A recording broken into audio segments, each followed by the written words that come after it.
आणि ते मागे ते म्हणून अफवा पसरवतायत की मी भाजपमध्ये जाणार आहे. काँग्रेसनी जरी मला सांगितलं भाजपमध्ये जा तरी मी भाजपमध्ये नाही जाणार. माझ्या रक्तात काँग्रेस आहे आणि माझ्या रक्तात काँग्रेस का आहे? कारण का मी सर्व धर्म समभावमध्ये विश्वास ठेवते, कारण का मी संविधानात विश्वास ठेवते, कारण का मी लोकशाहीत विश्वास ठेवते.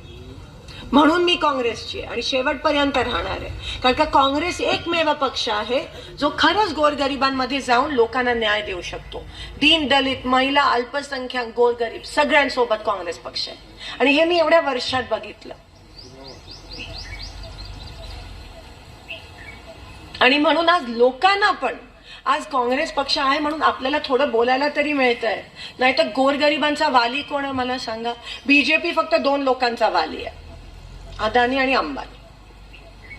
आपण मायबाप सरकार म्हणतो पण ते मायबाप फक्त त्या 2 लोकांचे, आपलं मायबाप नाहीये. आमचे मायबाप काँग्रेसचे मायबाप तुम्ही आहात. कारण का लोकशाही आहे, हुकुमशाही नाहीये कोणाची. मी आमदार खासदार माझ्या घरी असेल, इकडे मी तुमची नौकर आहे आणि म्हणून मी काँग्रेस पक्षात आहे. कारण का काँग्रेस पक्ष लोकप्रतिनिधी नेहमी लोकांचा प्रतिनिधी असतो, पण चाबूक तुमच्या हातात असतं, छडी तुमच्या हातात आहे हे आम्ही मानून चालतो.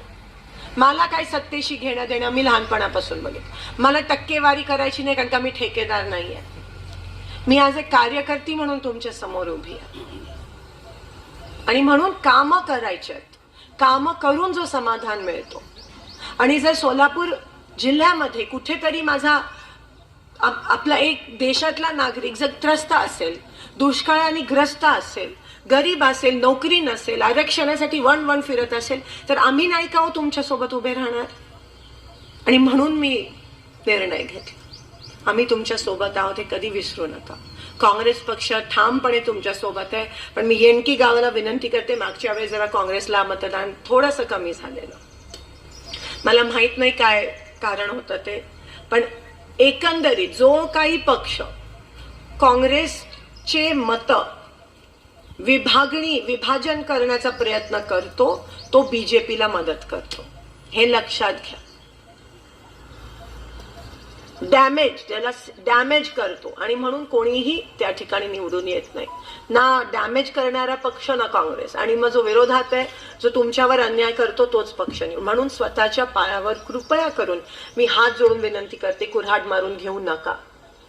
हा विजय तुमचा आहे, हा विजय तुमचा झाला पाहिजे. आणि म्हणून नीट विचार करून, योग्य तो विचार करून संविधानासाठी, लोकशाहीसाठी, गोरगरिबांसाठी, आरक्षणासाठी, दीन दलितांसाठी, आवाज न घोटणाऱ्यांसाठी आपल्याला ह्या वेळेस काँग्रेस शिवाय पर्याय नाहीये.